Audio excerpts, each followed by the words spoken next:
Welcome back in the show. तो आज world thalassaemia day मनाया जा रहा है और दुनिया भर में इसे मनाया जाता है। इसका मकसद यही है कि थैलेसीमिया से मुताल्लिक जो आगाही है उसे फैलाया जा सके। और फिर दूसरी बात यह कि पाकिस्तान में जो इसकी मरीज़ों की तादाद में इजाफा क्यों हो रहा है और फिर इसकी प्रोटेक्शन कैसे हो सकती है, इस हवाले से काम किस तरह से हो रहा है, इन तमाम चीज़ों पे बात करेंगे। और ख़ास तौर पर जो अभी सूरत हाल है कोरोना पेंडेमिक में, जहाँ पर ये कहा गया है कि तमाम लोगों को अपने घरों में आइसोलेट रखा जाए, अपने घरों में रहिए, तो वहाँ पर जो थैलेसीमिक पेशेंट्स हैं उनको बड़ी तादाद में चैलेंज का सामना करना पड़ा, क्योंकि जो ब्लड डोनर्स हैं उनकी तादाद में शदीद इजाफा, शदीद कमी देखी गई, जिसकी वजह से जो चैलेंज है वो बढ़ता गया। तो हमने इससे पहले भी कई शोज़ में इस पर गुफ्तगू की थी और आपको बताया था कि कितना बड़ा चैलेंज है कि अगर रोज़ाना की बुनियाद पे जो खून चाहिए होता है वो नहीं पहुंचता तो बहुत सारे लोगों की जो ज़िंदगियां हैं वो ख़तरों में पड़ जाती हैं। तो हम सब क्या कर सकते हैं, हमारा कंट्रीब्यूशन क्या हो सकता है, आज इस दिन के हवाले से हम इस पर बात करेंगे। हमारे साथ जो मेहमान मौजूद हैं उनका तारुफ आपसे करवाते हैं। सैयद आरिफ अली साहब मेरे साथ मौजूद हैं, जो कि फाउंडर हैं, CEO हैं हेल्प इंटरनेशनल वेलफेयर ट्रस्ट के। Welcome to the show Arif Ali साहब। और साथ साथ डॉक्टर सरफराज जाफरी साहब मेरे साथ मौजूद हैं, जो कि नायब सदर हैं थैलेसीमिया फेडरेशन ऑफ पाकिस्तान के। आपकी भी आमद का शुक्रिया। और हुसैनी ब्लड बैंक को भी आप देखते हैं। अली फरहान साहब भी मेरे साथ हैं, जो कि पाकिस्तान थैलेसीमिया वेलफेयर सोसाइटी से उनका ताल्लुक है, रावलपिंडी इस्लामाबाद स्टूडियो में हमारे साथ मौजूद हैं। आपको भी वेलकम करते हैं सैयद अली फरहान साहब। सबसे पहले डॉक्टर सरफराज आपसे, क्योंकि पिछले दिनों भी गुफ्तगू रही थैलेसीमिया के हवाले से और जो बड़े चैलेंजेस थे ख़ास तौर पर कोरोना पेंडेमिक के अंदर, लेकिन सबसे पहले बुनियादी चीज़ ये कि जो थैलेसीमिया है वो है क्या पाकिस्तान में, जो इसकी रेशो बढ़ती जा रही है उसकी वजह बेसिक क्या है? शुक्रिया बहुत बहुत। और आज पूरी दुनिया के अंदर वर्ल्ड थैलेसीमिया डे मनाया जा रहा है और इसका मेन मकसद ये होता है कि हम इन थैलेसीमिया के एक तो आगाही दे लोगों को और एक इन बच्चों के साथ इदारे जो हमदर्दी रखें, सिंपैथी हमारे साथ। दरअसल ये थैलेसीमिया ये एक मौरूसी बीमारी है जो माँ और बाप के ज़रिए, ये अल्लाह ताला ने हमारे जिस्म में जो ये रेड सेल पैदा किए हैं, इनका जो काम है वो ये ऑक्सीजन को ले आना। इन हम लोग एक छोटे से खलिए से बने हैं, बहुत सारे खलिए मिलते हैं, एक टिशू के बाद ही हमारे ऑर्गन और हम बने। हर खलिए की ज़रूरत है ऑक्सीजन, अल्लाह ताला ने उसके लिए इंतज़ाम किया। बहुत सारे ट्रॉलर और गाड़ियाँ बना के हमारी रगों में दौड़ा दी हैं। इनका काम क्या है कि ये कुर्रे अर्ज़ में ये 23% ऑक्सीजन है जो हम खींचते हैं, ये ऑक्सीजन फेफड़ों में जाती है।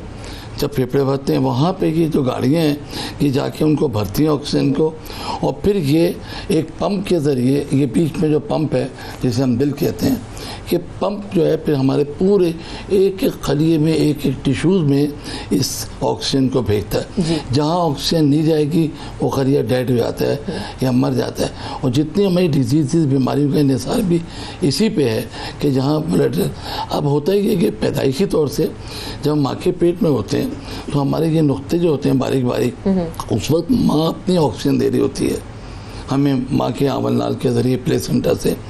लेकिन जैसे हम माँ के पेट से बाहर आते हैं पहली चीख मारते हैं तो वो क्राई जो होती है, वो जब हम खींचते हैं सांस, तो उस वक्त ही हमारा सांस लेने का निज़ाम जो है ना अपना काम शुरू करता है। अगर पैदाइश के बाद बच्चों को रोने में सेकंडों की भी देर हो जाए, सेकंडों की भी फ़ौरन रोना ज़रूरी है, तो उतनी देर तक फिर ये हमारा जो रेस्पिरेटरी अमल तो काट दी, अब माँ से तो ताल्लुक ही नहीं, अब ऑक्सीजन कौन देगा, अब हमें खुद पैदा कर दीजिए। तो हम पहली चीज़ मार के करते हैं और ये फिर हमारा अपना सिस्टम शुरू होता है। तो इसलिए ज़रूरी है बच्चे का पैदाइश के फ़ौरन बाद रोना। अगर जितनी देर होगी ऑक्सीजन उसके मुख्तलिफ हिस्सों में नहीं जाएगी। अब होता क्या है कि जब माँ के पेट में जैसे पैदाइश के बाद 6 महीने में ये जो छोटे छोटे नुक्ते होते हैं उस वक्त इनका कोई काम नहीं होता, ये बड़े होने शुरू होते हैं। जो माँ के पेट में जो है लो हमारे रेड सेल होते हैं हम कहते हैं हेमोग्लोबिन फिटिलिस, लेकिन जब हम बड़े होते हैं 6 माह के अंदर ये सारे नुक्ते इतने बड़े हो जाते हैं, इतनी बड़ी गाड़ियाँ हो जाती हैं कि हमारी जो रिक्वायरमेंट है ऑक्सीजन की जिस्म की कि उतनी पूरी कर सकें।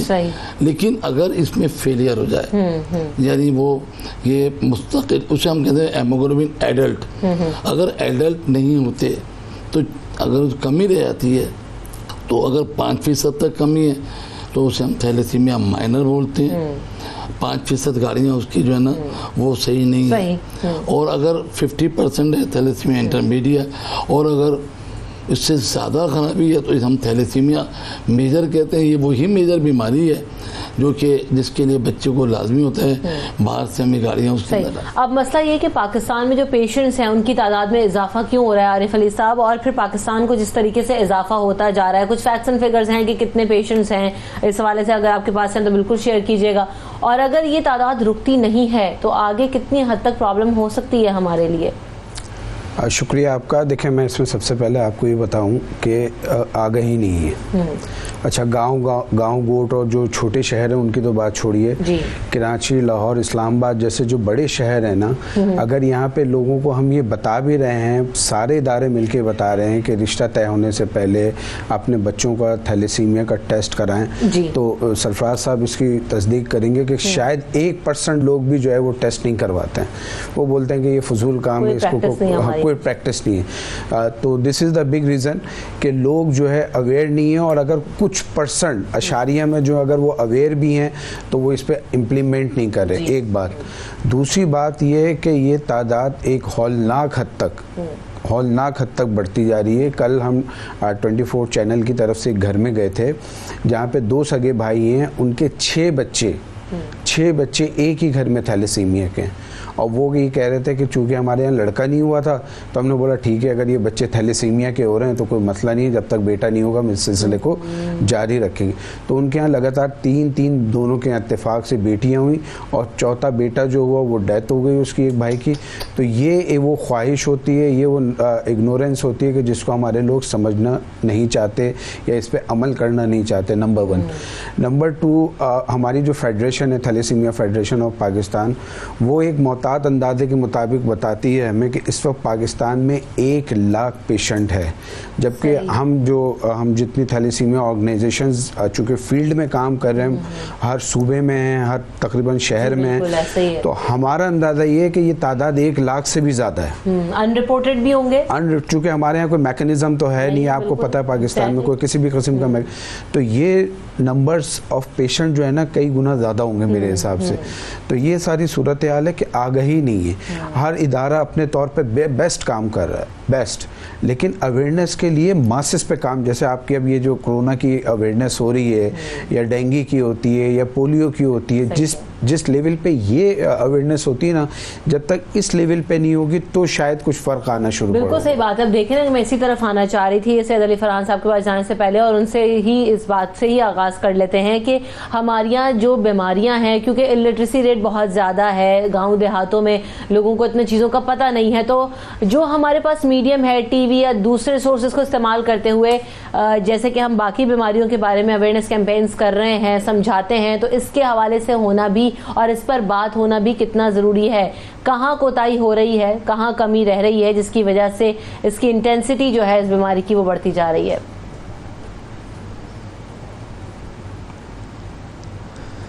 बिस्मिल्लाहिर्रहमानिर्रहीम। सबसे पहले तो बहुत बहुत शुक्रिया, आपने आज इस आलमी दिन के मौके पर मदऊ किया और इस जो बीमारी है थैलेसीमिया, जो कि जेनेटिक डिसऑर्डर है, इसके ऊपर रोशनी डालने के लिए इत्माम किया।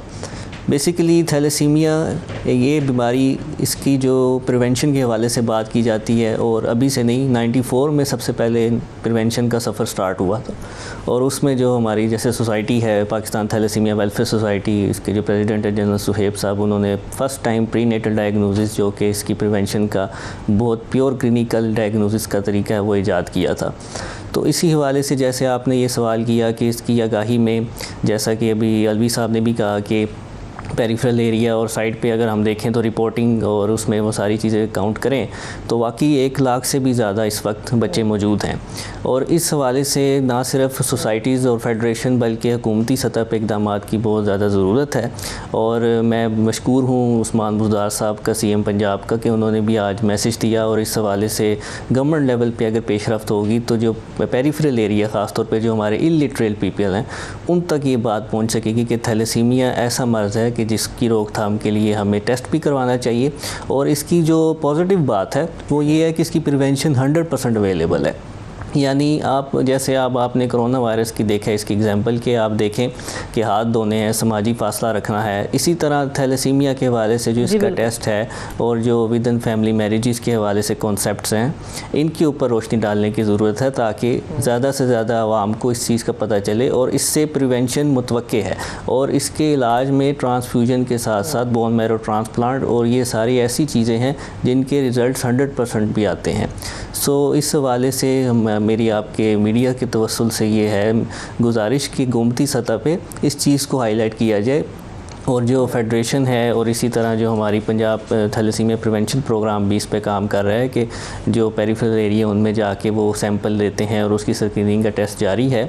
लेकिन इसके साथ साथ जो मज़ीद काम है वो काउंसलिंग का एंड प्रॉपर सेशंस होने चाहिए जो कि इलिटरेट पीपल जिनको बात समझने में मुश्किल पेश आती है उनको ये समझाया जाए कि भाई बच्चे पैदा करना कोई गुनाह नहीं है, लेकिन उसके लिए एक प्रॉपर तरीक़ाकार जो अल्लाह ताला ने अक्ल और समझ और सोसाइटी के नॉर्म्स में बताया है। और ये सेशन जो आप कह रहे हैं ना नस्लों को बचा, ये सेशन मेरे ख्याल में हमारे गली मोहल्लों में या गांव देहातों में जहां पर अवेयरनेस नहीं है, बड़े बड़े होटलों के बजाय या जो ना एक स्टेटमेंट देने से बेहतर है कि मेरे ख्याल से कि इनको आप ऐसी जगहों पे लेके जाएं गली मोहल्लों में कि आप उनको अवेयर कर सकें। प्रिवेंशन यकीनी तौर पर है, लेकिन ये इस हवाले से कैंपेन होना और हर जगह पर लोकली ये मैसेज आना कितना ज़रूरी है। हमारे यहाँ मैसेजेस आते हैं बयानात की सूरत में, हमारे जो हुक्मरान है वो कह देते हैं और बात ख़त्म हो जाती है उस दिन का और दिन ख़त्म, चैप्टर क्लोज। प्रैक्टिकल इम्प्लीमेंटेशन होना कितना ज़रूरी है? अल्हम्दुलिल्लाह हेल्प इंटरनेशनल वेलफेयर ट्रस्ट इस वक्त पाकिस्तान के 40 शहरों में काम कर रही है, ठीक है। और हम पिछले 3 साल से पूरा 1 साल सेलिब्रेट करते हैं, उसका अलग चेयरमैन अलग टीम होती है कि जो कि सिर्फ टोटल अवेयरनेस पे काम करते हैं। कराची का शायद ही कोई कॉलेज और यूनिवर्सिटी हो जहाँ पे हमने जाके अवेयरनेस का काम ना किया हो। और आपने जो भी बात की गाँव गोटों में, तो हमने वाकई में फ़िज़िकली गाँव गोटों में काम किया है। लेकिन मैं आपको ये बताना चाहूँगा कि हम जैसी ऑर्गेनाइजेशन का काम और गवर्नमेंट की सतह पे काम ज़मीन आसमान का फ़र्क है। मैं आपको सरफराज भाई इसकी तस्दीक करेंगे कि around 7 million, may be I am थोड़ा सा आगे पीछे वो फिगर, 7 मिलियन माइनर हैं। अगर ये आपस में शादी करते हैं तो एक एटम बम फटेगा। पाकिस्तान का बजट जो है ना वो भी इन लोगों को नहीं सपोर्ट कर सकता, इतनी महंगी मेडिसिन है। अभी डॉक्टर फरहान ने कहा कि बोन मैरो ट्रांसप्लांट, पूछिए उसकी कॉस्ट क्या है, कौन अफोर्ड करेगा उसको? कोई नहीं कर सकता। उसको मिडिल क्लास के अच्छी खासी क्लास का आदमी अफोर्ड नहीं कर सकता बोन मैरो ट्रांसप्लांट। उसका सक्सेस रेट, फिर उसकी जो मेडिकल इश्यूज़ हैं, I am not a doctor, लेकिन जो उसके मेडिकल इश्यूज़ हैं वो उसको कौन देखेगा? हमारे यहाँ ऐसे इंस्टीट्यूट नहीं है। NIBD एक इदारा कराची में आगा खान कर देता है, उसके अलावा कौन इतने बड़े इदारे हैं जो इस काम को कर सके? और फिर मोर देन एक्सपेंसिव के वो हम बेयर भी नहीं कर सकते। बेयर असल मसला ये है, उसकी प्री एंड पोस्ट इतनी केयर है कि डॉक्टर साहब उसको बताएंगे बहुत ज़्यादा है, आम आदमी अफोर्ड नहीं कर सकता। अब वही वाली बात कि कोरोना पे हम इतनी बात कर रहे हैं, पोलियो जैसे कि आरिफ साहब ने भी कहा कि अब इसकी प्रिवेंशन क्या है हमारे यहाँ लोगों को ये भी नहीं पता। आज ये नई बीमारी आई, इसके बारे में बहुत ज़्यादा पता है, पोलियो के बारे में बहुत ज़्यादा पता है, बताया गया है, इसके बारे में पता होना और प्रिवेंशन है क्या एग्जैक्टली, आज हमें मौका मिला है तो बताई दीजिए। देखिए, सबसे बड़ा तो इस वक्त मैं कहूँगा कि इसमें जो मेन जिम्मेदारी में हमारे साथ हैं वो मीडिया का है। मीडिया का बहुत रोल है, बहुत किरदार। देखिए, गवर्नमेंट पे तो हम डिपेंड कर ही नहीं सकते, यानी ये समझें कि बाकायदा तौर से हमने मेहनत करी बहुत ज़्यादा। हम असम्बली के मेम्बरान तक गए जो हमारे मुंतखब नुमाइंदे होते हैं, असम्बली में करारदाद भी पास भी हो गया, बिल भी पास हुआ है कि शादी से पहले टेस्ट लाजमी है। ये बिल सिंध असम्बली ने पास किया हुआ है, लेकिन इम्प्लीमेंटेशन नहीं हो रही है। तो अब हमारी मजबूरियाँ यहाँ आती हैं कि हम इम्प्लीमेंटेशन तो हम नहीं करा सकते।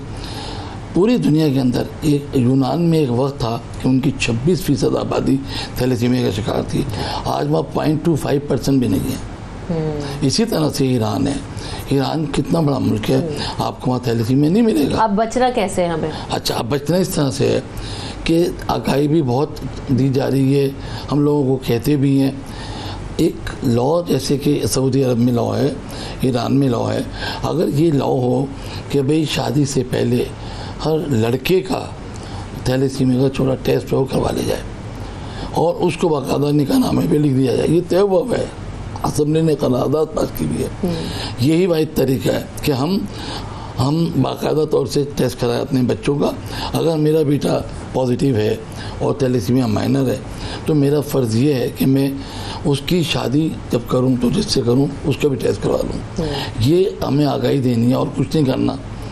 हम लड़कियों को नहीं कराएं, लड़कों के टेस्ट करवाना है। एथिकल इश्यूज़ है कि भाई लड़कियों के टेस्ट होते हैं तो भाई शादी नहीं होगी, ऐसी बात नहीं है। लड़कों का हमारा फ़र्ज़ है, मैं बाप की हैसियत से मेरा फ़र्ज़ है कि मैं अपने बेटे का टेस्ट करवाऊँ। तो जिंदगी भर अपनी नस्लों को मुश्किल में डालने से बेहतर है कि छोटी सी एहतियात और प्रिकॉशन कर ले। और अब शादी करने को कोई मना थोड़ी कर रहा है, आप अगला प्रिवेंटिव मेजर ले लें तो आप बेहतर तरीके से कर सकते हैं। सैयद अली फरहान साहब, अब ये जो पेशेंट्स होते हैं इनको एक माह में कितना खून लगता है, कितना खून दरकार होता है, और अभी ब्लड डोनर्स की कमी तो नहीं है? जी जी बिल्कुल, इसमें डिपेंड करता है हीमोग्लोबिन जो प्रोटीन है उसके ऊपर कि उसकी जो मिकदार है बॉडी के अंदर वो कितनी है। अमूमन 2 से 3 मरतबा एक बच्चे को ट्रांसफ्यूजन चाहिए होती है, और जैसा कि हमारे पास रजिस्टर्ड जो बच्चे हैं वो 500 से भी ज़ायद हैं, और उसके लिए हमें कम से कम महीने में 300 से 350 के तकरीबन हमें ब्लड की यूनिट चाहिए होते हैं। और इसके लिए जो मैं थोड़ा सी बात अगर ऐड कर दूं कि ट्रीटमेंट और प्रिवेंशन 2 अलग अलग चीज़ें हैं।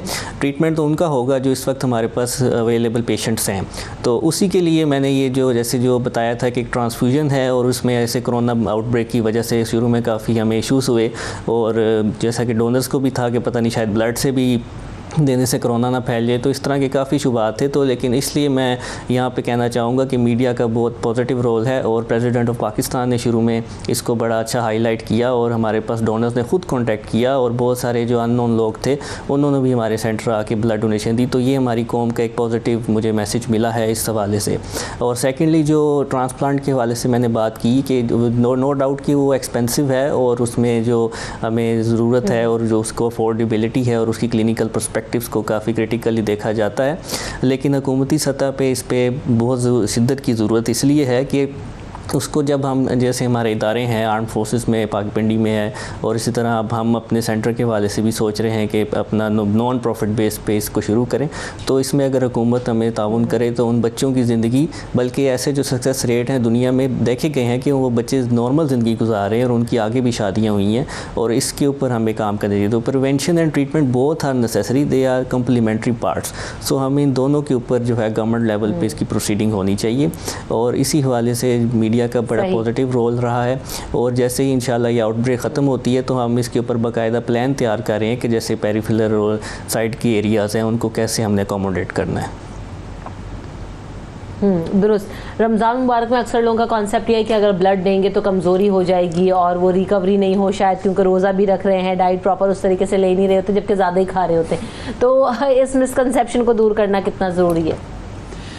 ये तो आम दिनों में भी लोगों को रहता है, रमज़ान का तो खैर बहाना बनाते हैं बाज़ लोग। लेकिन इससे पहले मैं एक और चीज़ ऐड करना चाहूँगा, फरहान भाई की जो पॉजिटिव चेंज उन्होंने बताया पाकिस्तान का, कि मीडिया ने जो रोल प्ले किया वो तो किया, लेकिन पाकिस्तान की यूथ ने जो रोल प्ले किया ना, I really appreciate them, I salute them.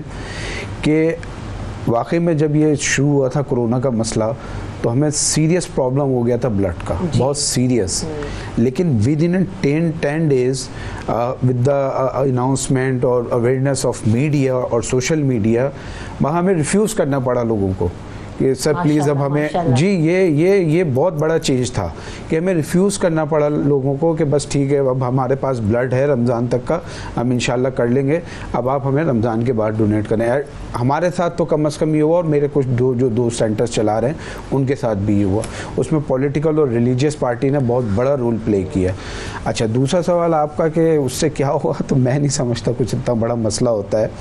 अगर आप इतना ही मोहतात होना चाहते हैं कि आप रोज़े की हालत में नहीं देना चाहते हैं ब्लड, तो आप अफ्तार के बाद दे दें, इशा के बाद दे दें, तरावियों के बाद दे दें, रिलैक्स टाइम में दे दें। अच्छा, एक और चीज़ हुई है, वो ये हुई है कि कोविड-19 की वजह से, क्योंकि भूख का चैलेंज हमारे मुल्क में बहुत ज़्यादा बढ़ गया, तो लोगों का जो सारा फोकस है इस वक्त राशन और उन लोगों को रिलीफ देने पर हो गया। तो कहीं आप लोगों को डोनेशन में प्रॉब्लम तो नहीं आए? बहुत ज़्यादा। इस दफ़ा ग्राफ अब तक का रमज़ान का हमारा 30% है। सही। मैं अप्रिशिएट करता हूँ बहरहाल, और मैं कोई मायूस नहीं हूँ। अल्लाह ताला हमारी मदद करेंगे। हम 250 बच्चे लेके चल रहे हैं हेल्प इंटरनेशनल वेलफेयर ट्रस्ट, और ये पिछले 2012 से हम ये काम कर रहे हैं। तो ये मुश्किलात आती रहती हैं, किसी ना किसी शक्ल में आती रहती हैं, लेकिन जो काम लोगों ने कर दिया ना, उसके लिए मेरे पास तो कम अज़ कम अल्फाज नहीं है। जो पाकिस्तान की कौम ने अपने भाइयों को सपोर्ट किया, अपनी पड़ोसियों को, रिश्तेदारों को, वो मैं अल्फाज में बयान नहीं, क्योंकि मैं इस फील्ड में प्रैक्टिकल हूँ। हम एक किचन चला रहे हैं पिछले 28 मार्च से, 2 महीने से, जहाँ पे रोज़ाना 2000 अफराद का खाना पकता है। अभी हम ईद पर जो है वो 3000 बच्चों को जो हॉस्पिटल में एडमिट हैं उनको ईद गिफ्ट्स देने जा रहे हैं। ईद पे हम राशन बैग डिस्ट्रीब्यूट कर रहे हैं। तो ये सब चलता रहेगा निज़ाम। अल्लाह ने सरफराज भाई चला रहा है, अल्लाह ने सरफराज भाई से जितना काम लेना है ना, इतने मामलात, इतने डोनर सपोर्टर सरफराज भाई को, मुझको, पाकिस्तान में 52 ऑर्गेनाइजेशन काम कर रही हैं, उन सबको भेजेंगे। और अल्लाह ताला पता नहीं किस तरह हमारी कौम की मदद करता है, ये हम नहीं जानते हैं। बहुत सारे चैलेंजेस जैसे आपने कहा कि आते हैं और निमट भी लेते हैं, और अल्लाह ताला हमें जल्दी इन चीज़ों से निकाले। एक चीज़ ऐड करना चाहूँगा प्लीज, मैं हुकूमत पाकिस्तान, कोई भी गवर्नमेंट हो, कोई भी प्राइम मिनिस्टर हो, इसको बहुत सीरियस लें। ये थैलेसीमिया जो है ना, देखें इसमें जो सबसे बड़ी प्रॉब्लम है ना, वो है ब्लड। ये कहीं मैन्युफैक्चर नहीं होता, ना किसी फार्मेसी पे मिलता है। ये ह्यूमन बॉडी से कब तक लेंगे आप ब्लड, कब तक लेंगे आप ब्लड? सही बात है। किस हद तक काम होना है अभी, और क्या जो ना इशूज़ हैं? देखिए, क्योंकि मेरा 25 साल से मैं मुंसलिक हूँ अल्हम्दुलिल्लाह, और हुसैनी ब्लड बैंक का एक नाम है कराची शहर का। 70 से 75% ब्लड जो है वो हुसैनी से, रिलायबिलिटी है, हुसैनी से जाता है। इसी तरह हमारे पास तकरीबन 1/3 जो सिंध के बच्चे हैं, वो हम उनको, ये मदद तो अल्लाह ताला करती है, when there is a will there is a way. हालांकि ये जिम्मेदारी गवर्नमेंट की है, लेकिन मैं तमाम NGOs को सलाम करता हूँ। आज का दिन का मकसद भी यही है, हम उन ऑर्गेनाइजेशंस को जो इसमें काम कर रही हैं, जो NGOs हैं, अगर ये काम ना करें तो न जाने इन बच्चों का अशर क्या हो। और किस तरह एक वक्त था जब ये 8-10 साल में इनका इंतकाल हो जाता था, लेकिन ये NGOs की मदद है, और NGOs ने बाकायदा कम्युनिटी में जाके काम किया, और कम्युनिटी ने सपोर्ट किस तरह किया, लहू दे के अपना। अगर ये कम्युनिटी इनको ब्लड ना दे, इनकी तो ज़िंदगी इसके ऊपर है। एक बच्चे को साल में 20 बोतलें चाहिए। तो हम ये बहुत बड़ा, ये जितने भी ऑर्गेनाइजेशन हैं, आज का दिन आपके चैनल के तवज्जुह से मैं तमाम ऑर्गेनाइजेशन को जो इन बच्चों के लिए मदद कर रही हैं, मैं थैलेसीमिया वाइस फेडरेशन के वाइस प्रेसिडेंट की हैसियत से भी मैं इन सबको काबिल तहसीन है।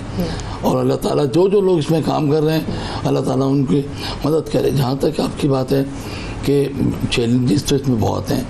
देखिए, वो एक फैमिली जो जिसके घर में बच्चा होता है, वो माँ पूरी ज़िंदगी उस बच्चे की, उसको हर 15 दिन बाद देखे अस्पताल जाती है, बहुत मुश्किल है, तकलीफ दे बहुत। अच्छा, दूसरे नंबर पे ये खाली ब्लड देना ही नहीं है, इसके अलावा जब हम उनके अंदर आयरन डालते हैं ना बहुत, तो एक्सेस आयरन जो है वो उनकी तिल्ली में जमा हो जाता है, उनकी जिगर में जमा होता है, उनके गुर्दे में होता है, और एक वक्त वो आता है दिल की झिल्ली में भी जमा हो जाता है। हमें ज़रूरी है 20 बोतलें लगें, या अगर 2000 तक उनका हेमोग्लोबिन आयरन लेवल हो जाए, तो हम आयरन क्लेशन कराना ज़रूरी है।